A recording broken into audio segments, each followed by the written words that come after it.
Bonjour à tous, je suis Johanna Cohen du cours Anna. Le cours Anna est une école des arts de la scène située à Neuilly-sur-Seine, Boulogne-Billancourt et Paris 16e. Le cours Anna, ça commence à partir de 3 ans, adolescents et adultes également. Le cours Anna, ce sont des cours de chant, des cours de comédie musicale, des cours de danse hip-hop, des cours de théâtre, des cours de cinéma, des cours d'improvisation et également des cours de stand-up. Mais le cours Anna, ce sont également des podcasts. Et aujourd'hui, j'ai le plaisir de recevoir un invité très spécial, Stomy Bugsy, rappeur emblématique du groupe Ministère Hammer, acteur talentueux et figure incontournable de la scène hip-hop française. Stomy Bugsy a marqué des générations avec ses textes percutants et son charisme indéniable. Au fil de cette discussion, nous prolongeons dans son parcours ses inspirations et ses projets actuels. Préparez-vous à découvrir l'univers fascinant de cet artiste multifacette. Restez avec nous, ça commence maintenant. Bonjour Stomy. Bonjour Johanna Cohen, ça va? Quelle présentation, merci. Mais j'ai envie de te dire, c'est le minimum de base. Merci. Acteur, chanteur, multifacette. Déjà, merci 1000 fois d'avoir répondu présent. Et je peux vous garantir que ce n'était pas une mince affaire. Je suis passée par la porte, par la fenêtre. J'ai tout fait pour pouvoir la voir. Parce qu'au cours Anna, on t'aime. Et ça m'aurait ennuyé de ne pas réussir à t'avoir au micro avec Johanna. Je respecte, t'es très tenace. Quand tu veux quelque chose, tu lâches pas. Franchement, salutations. Mais est-ce que c'est un peu le but aussi de ce métier? Est-ce que dans ce métier-là, si on parle cash, est-ce qu'il faut y aller? Est-ce qu'il faut passer par toutes les portes? Toi? Surtout au début, il faut rien lâcher. Parce qu'après, tu rentres dans une route, pas une routine, mais tu as tes contacts, on te connaît. Mais au début, c'est clair qu'il faut rien lâcher. Il faut être un enragé, il faut être un passionné. Et je pense même maintenant, à mon niveau, faut être obsédé. Enfin, quand il faut être obsédé par ton art, par ton disque, par tes créations. Ouais, faut être. Il faut y croire. Ouais, même plus que ça, même. Faut être obsédé. Ouais. C'est un scoop. Stomy Bugsy est un obsédé. C'est mignon. Pourquoi Stomy Bugsy? Tiens, ça vient d'où? Alors, Stomy Bugsy, ça vient du label, le premier disque de rap que mon père m'a offert. Il m'a offert un disque de Afrika Bambaataa et le label s'appelait Tommy Boy.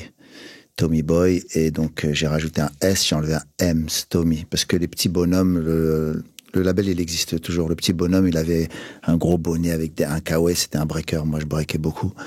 Et souvent, les mecs, ils me disaient, on dirait toi, Stomy, on dirait toi, Gilles. Après, je disais, ouais, on dirait que c'est moi. Et après, avec un pote Rico, qui était aussi un grand rappeur de Sarcelles, on a trouvé ce nom, Stomy B, avec mon pote Rico. Ça claque, non? Moi, je trouve que ça... Bugsy. Johnny Hallyday me le disait souvent. Il me disait ça, Stomy Bugsy. Il me dit, j'adore ton nom, ça claque. En tous les cas, ça claque. Merci. Et ça résonne encore 20 ans plus tard, 30 ans plus tard, non? Est-ce qu'on te reconnaît encore? Je suppose que oui. Oui, ça va. Et alors, ça va? Ouais, je suis cool avec les gens, je reçois que de l'amour tous les jours. Ouais. Beaucoup d'amour, des photos, des autographes, des accolades, des bisous, ouais. Des je t'aime, Stomy? Ouais, ça arrive. Alors, tu as quand même marqué le passage musical français avec le Ministère Hammer. Ton plus gros souvenir de cette période-là? Mon plus gros souvenir avec Ministère Hammer? Mon plus gros souvenir, le plus beau souvenir, c'est quand mon fils Ladior, pas mon fils Ladior, c'est le dernier Ladior. C'est le dernier. Bilal. Quand mon fils Bilal, il est né, il fallait que je trouve un travail. Mais j'avais sorti mon premier disque avec Ministère Hammer. Le premier disque qui s'appelait Traître. Donc on en a vendu 30 000. On pouvait pas encore gagner notre vie, vraiment, avec Passy, Getch, Kenzie, Moda. Et donc, mon enfant est né et sa maman ne peut pas s'occuper de lui. Donc, elle me le donne dans les mains, il a 2 jours. Et donc, mon fils, il a été élevé par moi, ma mère et ma petite sœur. Et mon père aussi, il habitait à la maison à cette époque. Et donc, je dois trouver un travail absolument. Parce que j'amène mon petit... J'étais parti déjà de chez moi. Donc j'habitais à droite, à gauche, chez des copines, chez des potes. J'habitais avec Passy dans sa chambre d'université, dans un 12 mètres carrés à Nanterre. J'habitais à droite, à gauche. J'étais parti de chez moi. Et là, je reviens chez moi et je dis à ma mère, bon, elle est tombée enceinte et elle peut pas le garder. Donc, ma mère, elle me dit, elle me regarde droit dans les yeux, elle me dit, moi je le garde. Voilà, elle me dit, c'est pas grave, mon fils. On va le garder, on va l'élever. Donc moi, je ramène mon petit à la maison avec elle. Et je me dis, il faut que je trouve un travail. C'est bien beau le rap, mais pour l'instant, ça paye pas. Ah, ça payait pas encore. Ça payait pas. Ah, t'avais quel âge? 18 ans. Non, j'allais avoir 20 ans. Voilà. À l'époque, quand elle est tombée enceinte, j'avais 19 ans et demi. Et ça paye pas. Donc je reviens chez moi. Et bon, au début, je commence à faire des conneries à droite à gauche, des cambriolages, des trucs comme ça. Je me dis, bon, j'ai pas envie que mon enfant, j'ai pas envie de me retrouver en prison. Ma mère va me dire quoi? T'es un fou, toi. Tu m'as ramené un petit ici. Tu me ramènes un petit que je dois élever et tu te retrouves en prison. Je dis non, vas-y, je vais trouver un travail. Donc je vais à la NPE où ils me donnent un travail à l'hôpital de Chelles et tireur de câbles dans les égouts. Donc je travaille 4 jours là-bas. On tire les câbles dans les égouts, clac clac avec des bottes, dégueulasse, tout clac clac clac clac. Et il y a un mec dans l'hôpital, il passe avec une camionnette, un travailleur, et il me reconnaît, il me dit, Stomy, Stomy, qu'est-ce que tu fais là, Stomy, c'était la merde, je suis fou de toi, je suis fou de vous, putain. Il me dit, bouge pas. Moi, je lui dis, bouge pas, surtout pas. Je dis, qu'est-ce que je bouge là? Je suis en train de travailler, mon frère, je suis dans les égouts, des bottes, tu veux bouger. Et il revient avec le CD du ministère amer, traître.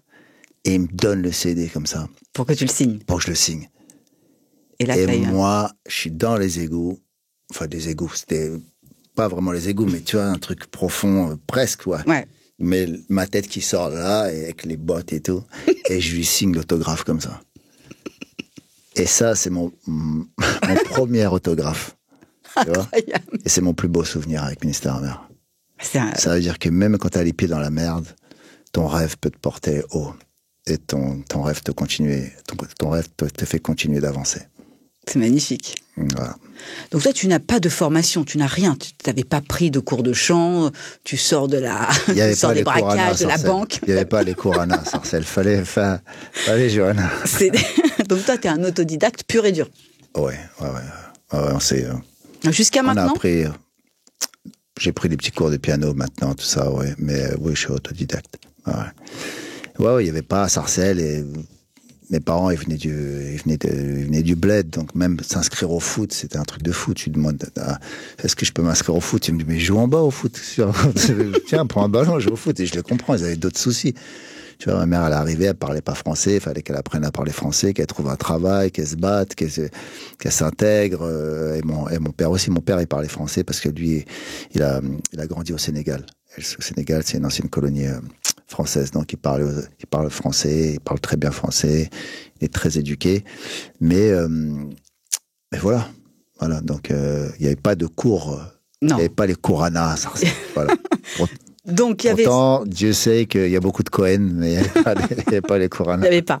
Bon, écoute, maintenant il y a. Voilà. Donc, premier autographe, un souvenir de fou. Mm-hmm. Quand tout a explosé pour toi? À quel moment? Alors, la période Ministère amer, on sort notre première disque en 90-91.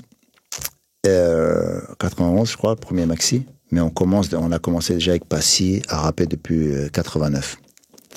On fait des petites radios, Radio Star, Radio Nova, etc. Et après, on sort notre premier album, Pourquoi tant de haine? On a pas mal de soucis. Charles Pasqua, il porte plainte contre nous pour des morceaux comme Brigitte, femme de flic, Garde à vue, des morceaux très hardcore. Deuxième album, 95-200, cet album-là, il sort en 94, il est un peu plus travaillé. Il est considéré comme l'un des meilleurs albums de rap français de groupe. Et donc, les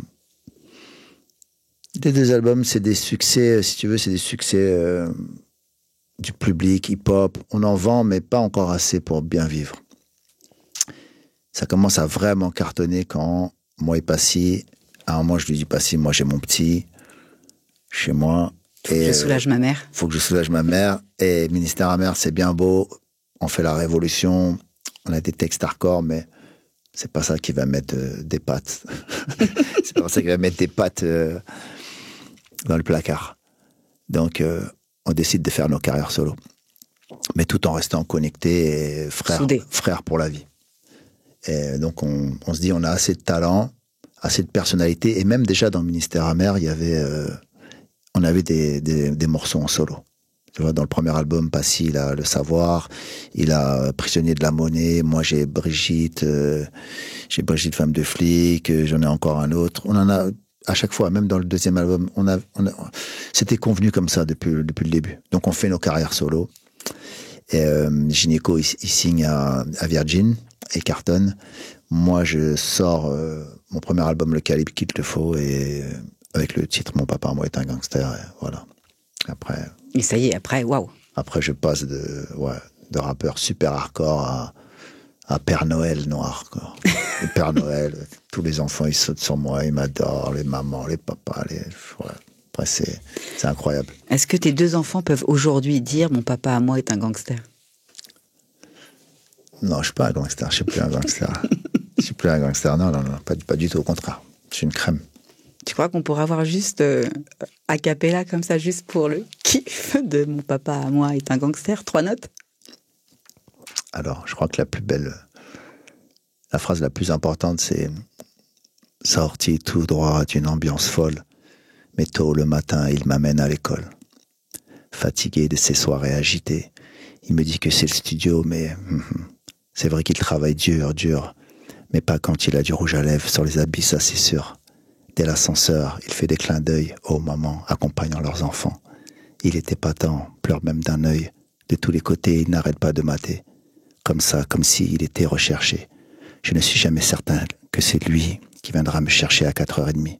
Avec un style d'affranchi, une nouvelle petite amie. Mon papa, c'est le plus fort. Quand il entend pimpon, il s'évapore. Pas besoin de revolver. Mon papa, à moi, est un gangster. Merci beaucoup. Waouh. Ça t'est venu d'où toute cette inspiration? C'est ma vie. Comme je t'ai dit tout à l'heure, quand elle est née, je faisais des cambriolages. Ça ne fonctionnait pas. J'étais déjà parti de chez moi, donc j'avais une vie un peu tumultueuse. Et voilà. C'est venu tout simplement de ma vie. Une séance de travail chez Stomy Bugsy, ça se passe comment?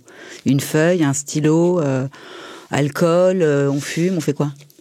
Non, pas d'alcool. Ça dépend quel... T'es un mec hyper sain. Ouais. Ça, je sais. Non, pas d'alcool, pas de fumette. Je me réveille tôt le matin. En principe, si je me réveille à 5h du matin et je commence à écrire, c'est bien. Mais sinon, je m'enferme dans ma cuisine. Voilà, j'aime bien m'enfermer. Je m'enferme dans ma cuisine et je mets la musique et j'écris. Après, j'ai plein de notes. J'ai plein de notes avec des phrases, des punchlines, de la poésie. Et voilà, je rentre en transe et j'écris. Tout seul? Je peux écrire tout seul, mais c'est vrai que là, sur le nouvel album, il y a plein de titres où j'écris tout seul. Et des fois, je peux écrire avec quelqu'un. Ouais. Je suis pas limité. Je peux écrire avec quelqu'un, mais c'est vrai que c'est moi qui apporte toute la matière en général.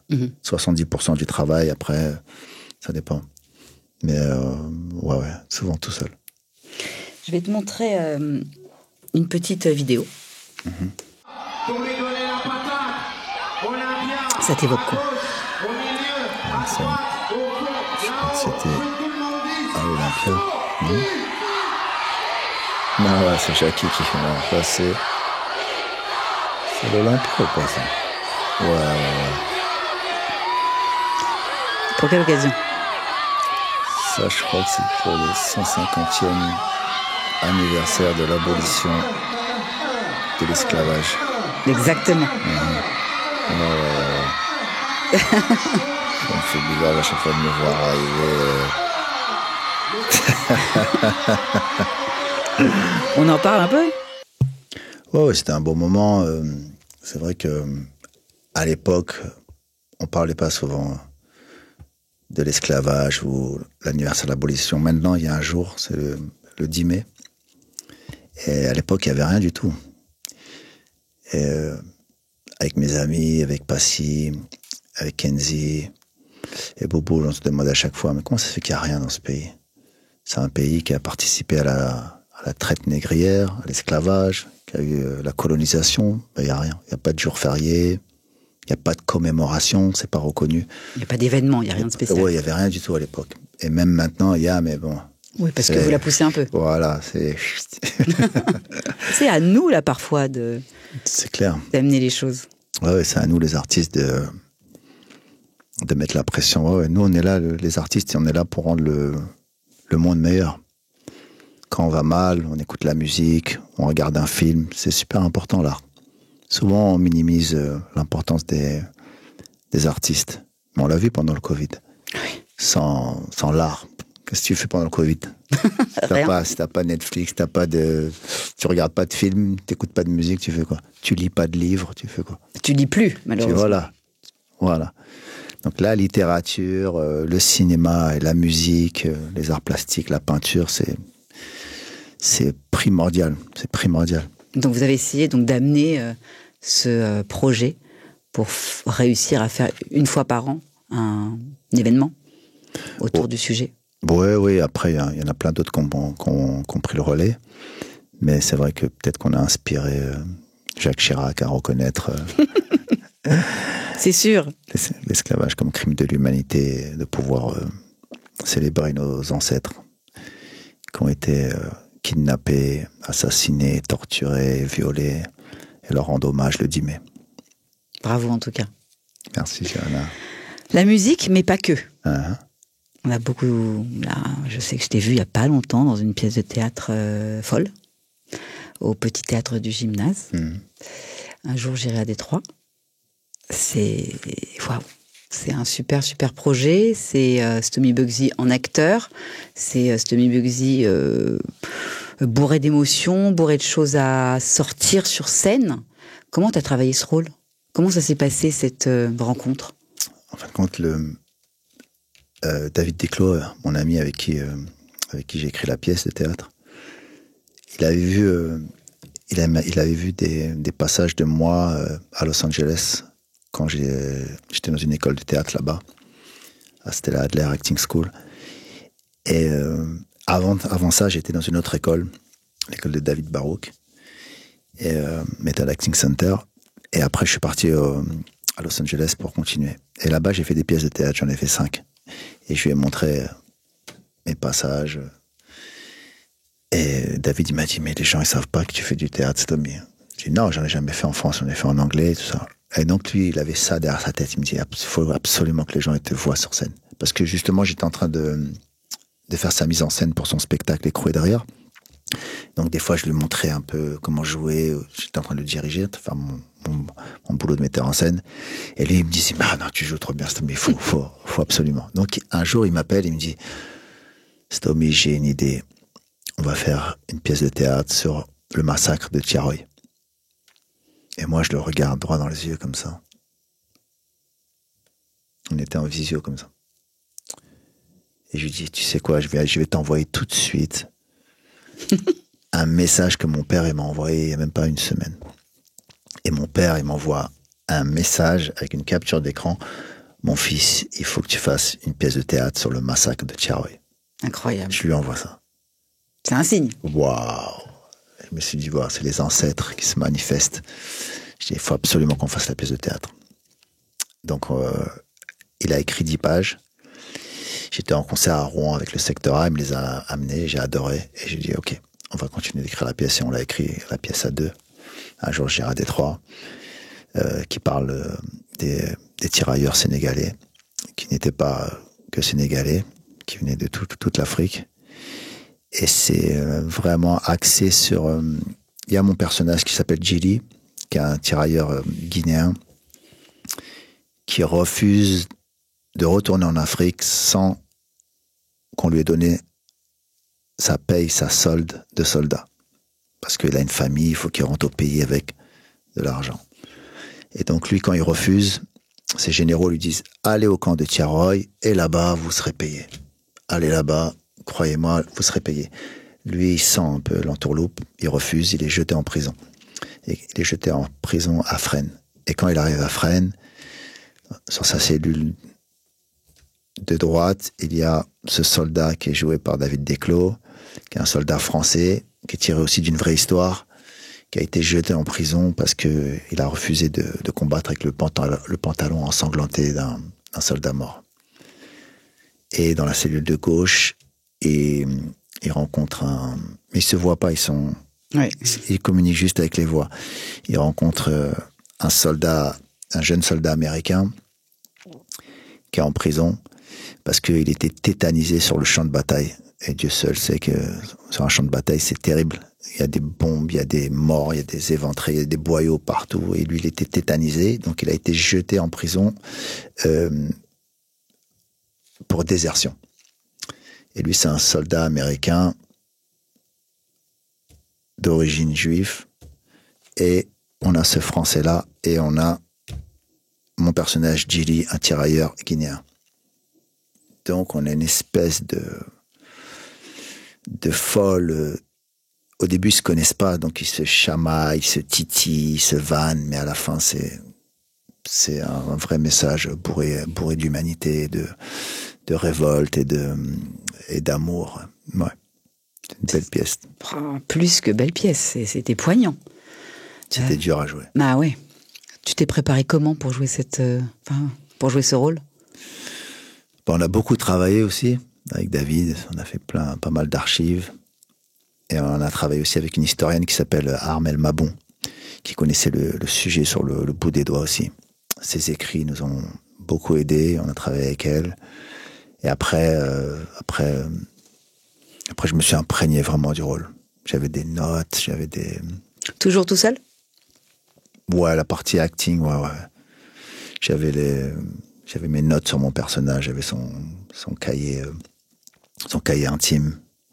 Voilà, il fallait que j'imagine comment son papa était, comment sa mère était, la voix de sa mère, la voix de ses frères et sœurs, ses écrits, ses prénoms.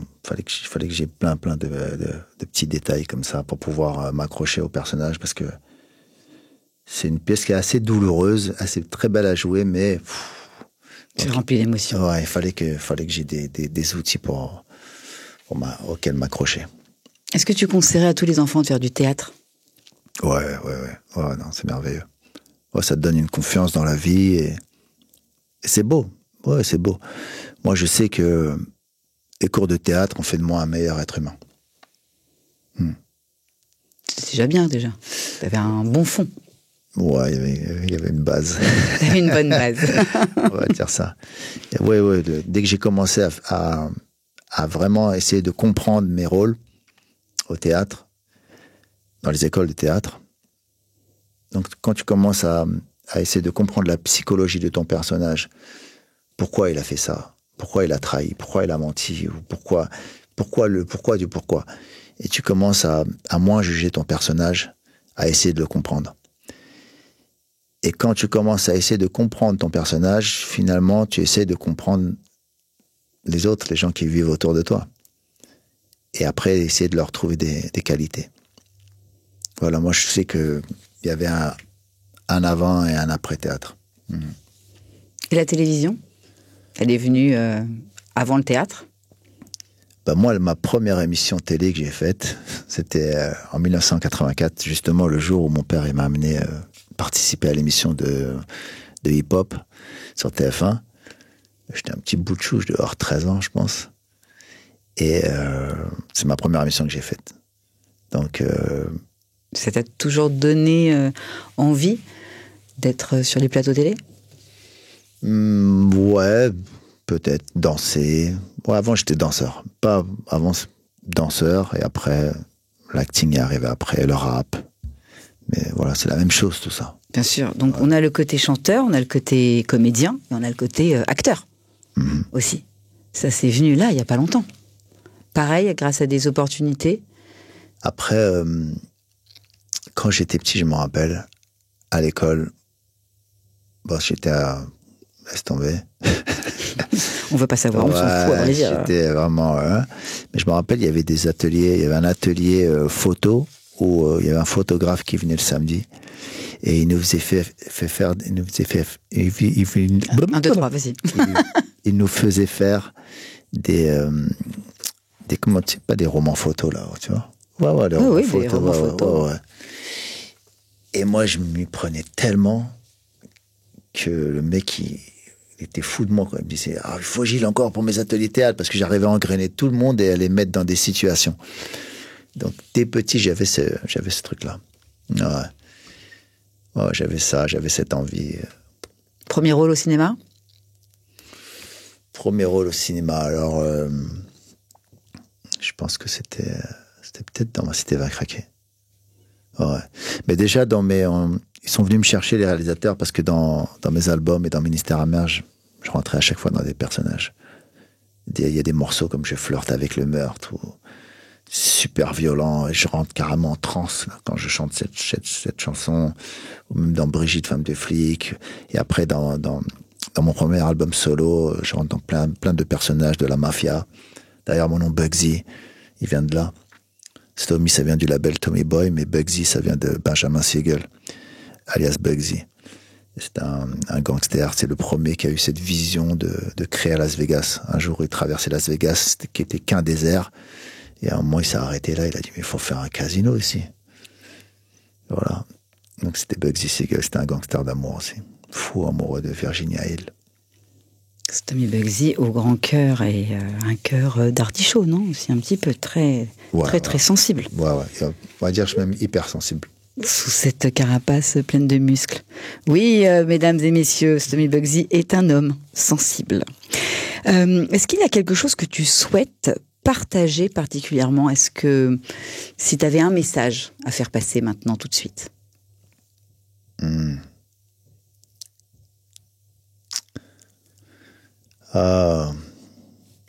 Dites aux gens que vous aimez, dites-leur que vous les aimez très très fort. Vivez de vos passions. Les gens qui vont nous écouter, c'est des artistes. Donc, je pense que le message, il est passé tout à l'heure. Soyez obsédés, comme Joanna Cohen. Ne lâchez rien. Elle m'a appelé au moins, je sais pas, tu m'as appelé 15 fois au moins. Des messages. Alors, mon podcast. Mais franchement, je respecte ça. Et ouais, c'est super d'être obsédé comme ça, et de pas lâcher l'affaire, d'être passionné. D'être passionné. Je pense que je suis passionné. Ouais, jour et nuit. Quand t'es un artiste, ouais, on va focaliser sur les artistes. Voilà, travaillez sur votre art tous les jours. Plus on travaille, plus on devient meilleur, plus on écrit, plus tous les jours. Moi, je sais que si j'écris pas pendant 4 jours, dès que je lâche un peu, l'inspiration, elle retombe. C'est sûr. Ah ouais. Je vais te montrer une dernière vidéo.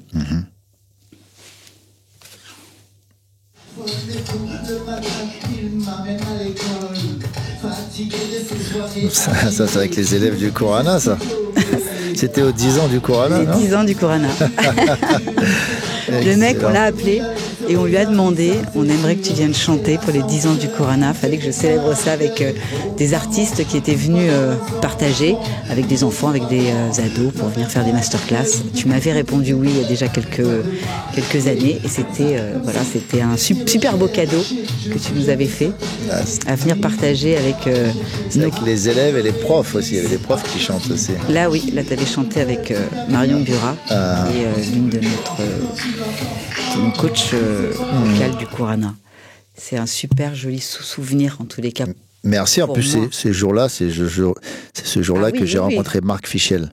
Exact. Marc Fischel qui chantait au piano aussi, qui est un artiste fabuleux. Et je l'ai rencontré ce jour-là et j'ai adoré. On a eu un très très bon feeling et là on travaille ensemble sur des très belles chansons. Marc Fischel. Il paraît.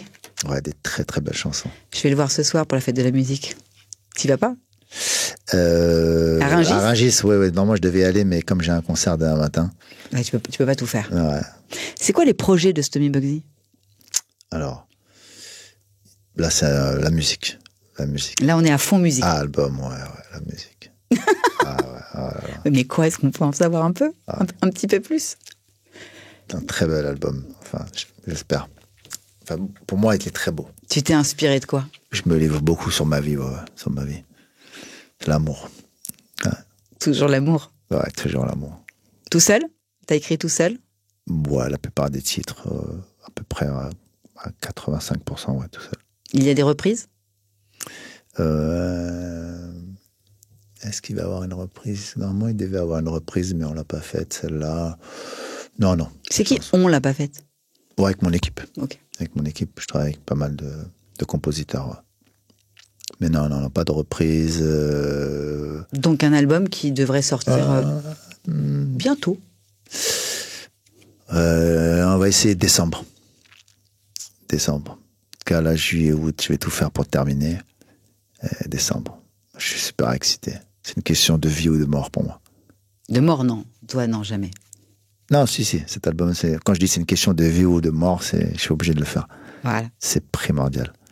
C'est super important pour moi.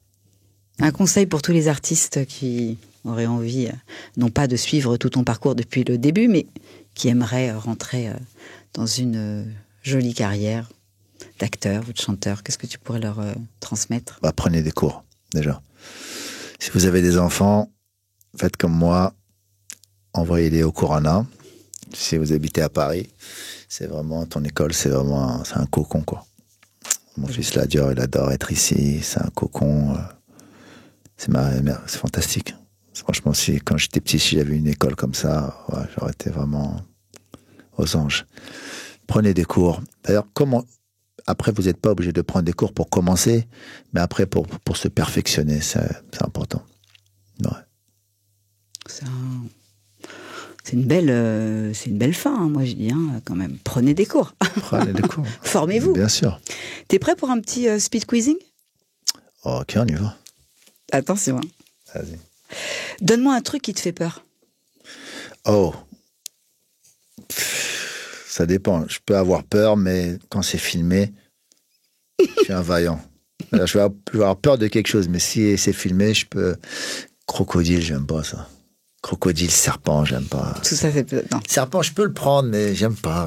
La dernière fois, mon fils, il a fait un stage avec des serpents. Sa mère lui a offert un stage avec des serpents.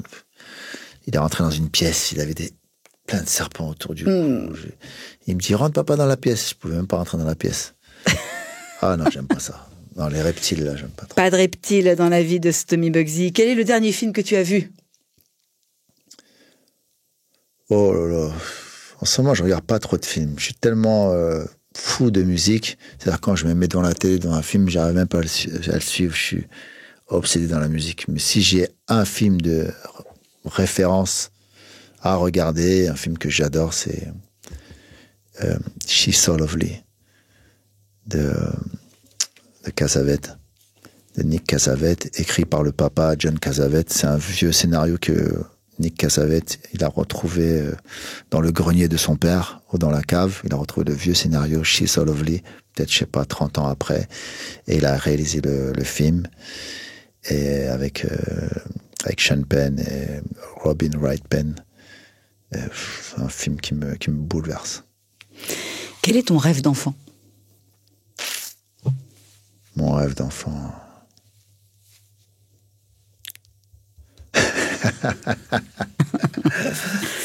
Alors, mon rêve d'enfant, quand j'étais petit, je voulais être adopté par Pamela Ewing. Je voulais vivre à South Fork. Je voulais vivre dans la maison des Ewing. Et souvent je faisais des rêves que je volais, que j'allais pas voler. Oui, ça j'ai compris. Voilà. J'allais dans la cour de récréation et je me mettais en apesanteur et je volais. Jusqu'à présent, je fais ce rêve-là. Que je vole, mais genre à 10 mètres de hauteur, 10 mètres, 20, je crois, et souvent je fais ce rêve-là. Donc, est-ce qu'il y a une discipline que tu as toujours voulu faire? Une discipline, c'est-à-dire un sport, un instrument de musique, Ouais, quand j'étais petit, j'aurais aimé qu'on m'inscrive au football. Après, je me suis inscrit au football, mais c'était trop tard. J'avais 16 ans, 17 ans. Les parents, ils connaissaient les entraîneurs depuis petit. C'était une galère. Ils se connaissaient depuis 6 ans. Ils te donnaient pas la balle. T'arrives T'arrives dans le club, c'est genre le mec qui vient voler notre place, tu vois. Donc, ça, ouais. c'était relou. Donc, c'est pour ça, inscrivez vos enfants très jeunes au cours de théâtre ou dans les sports. Dormir ou faire la fête? Oh. Pourquoi pas faire la fête et dormir? Ah, c'est mieux, non? Ça te correspond tellement. Uh-huh. Tu préfères le rap actuel ou le rap de ton époque? On va dire qu'au niveau des textes, je préfère, au niveau des textes et de la profondeur, de l'écriture, je préfère le rap de mon époque, mais il y a beaucoup de mélodies dans le rap de maintenant aussi. J'aime bien. Ils n'ont pas peur de chanter. Il y a beaucoup de mélodies, donc j'aime aussi. Mais je préfère mon époque. La musique ou le théâtre? Et je pense que même les jeunes de maintenant, ils préfèrent le. Moi, quand je vois des rappeurs, ils viennent me voir, ils me disent franchement, les mecs à l'époque, vous étiez lourds. Ils me disaient non, c'est trop compliqué votre truc, il y a trop de mesures. Eux, ils font 8 mesures, nous on écrivait des 24, des 34. Blablabla. Mais après, chaque génération a sa musique, voilà. Bien sûr. Musique ou théâtre? Je pense que j'ai la réponse. Musique. Ta chanson du moment? Quoique j'adore le théâtre aussi, mais là en ce moment c'est... En ce moment c'est la musique. Il a dit musique, on gardera musique. C'est une question de vie ou de mort. Ta chanson du moment? Oh, putain, j'en ai tellement. J'écoute de la musique. Je crois ma chanson du moment, je crois que c'est mes chansons. Hein. C'est mes chansons. Attends, je crois que c'est celle-là. Justement, je l'ai fait avec Marc.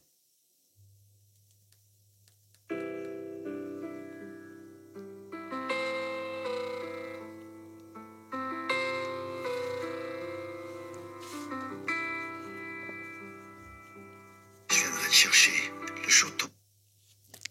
Ah là là là là. Petite exclue, mais on n'en aura pas plus pour aujourd'hui, si j'ai bien compris. Merci en tous les cas.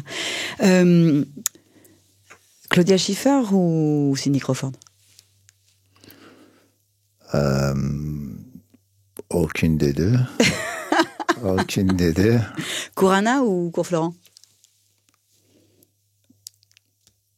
À ton avis, Cour-Anna. Qu'est-ce qu'on peut souhaiter? On accueille les enfants.